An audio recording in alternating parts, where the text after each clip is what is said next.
अयोध्या के सुनहरे महलों में उत्सव की गूंज थी।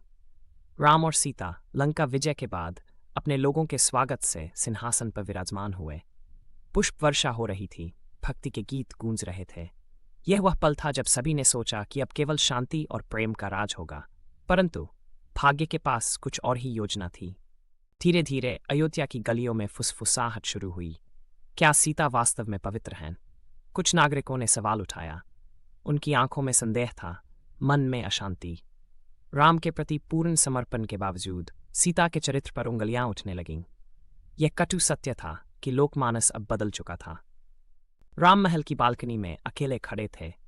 नीचे प्रजा की आवाजें उनके कानों में पड़ रही थीं। धर्म और प्रेम के बीच उनका मन द्वंद्व से भर उठा। क्या राजधर्म प्रियतम से भी ऊपर है? यह प्रश्न उनके हृदय को छलनी कर रहा था। चंद्रमा की रोशनी में उनका चेहरा चिंता से भरा था। सीता ने राम के निर्णय को सुना। उनकी आंखों में आंसू थे, पर स्वाभिमान चमक रहा था। मैं अपनी पवित्रता सिद्ध करने वन जाऊंगी, उन्होंने दृढ़ता से कहा। राम के मौन को समझते हुए उन्होंने विदाई ली। यह निर्णय नहीं, बल्कि धर्म की रक्षा का संकल्प था। घने वन के बीच वाल्मीकि का आश्रम शांति का केंद्र था। सीता ने यहाँ नया जीवन शुरू किया। ऋषि के आशीर्वाद से उन्हें शांति मिली। प्रकृति की गोद में उन्होंने अपनी पीड़ा को समाहित किया। यहाँ की हर पत्ती, हर पक्षी उनके दुख को समझता प्रतीत होता था। आश्रम में दो नन्हे जीवन का आगमन हुआ। लव और कुश, सीता के हृदय के टुकड़े। उनकी हंसी से वन गूंज उठा। सीता ने मातृत्व की सुखद अनुभूति की।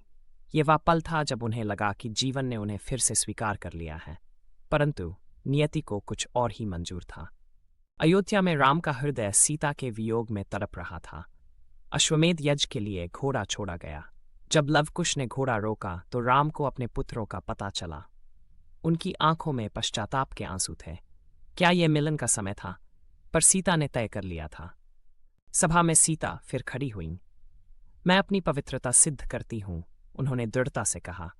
अग्निदेव ने उन्हें निर्दोष साबित किया। पर इस बार सीता की आंखों में चुनौती नहीं, वैराग्य था। उन्होंने महसूस किया कि मृत्युलोक अब उनके लिए नहीं है। धरती माता उन्हें बुला रही थी। सीता ने प्रार्थना की। अचानक धरती फटी और देवी पृथ्वी प्रकट हुई। उन्होंने सीता को गोद में ले लिया।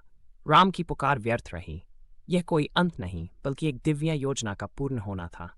सीता वहीं लौट गई जहां से आई थी, धरती माता की गोद में। सीता चली गई, पर उनकी कथा अमर हो गई। राम ने शेष जीवन धर्म पालन में बिताया। यह कहानी प्रेम, धर्म और समर्पण की है। सीता ने सिखाया कि सच्चा प्रेम कभी नहीं मरता, वह केवल रूप बदलता है। आज भी धरती सीता के त्याग की गवाह है।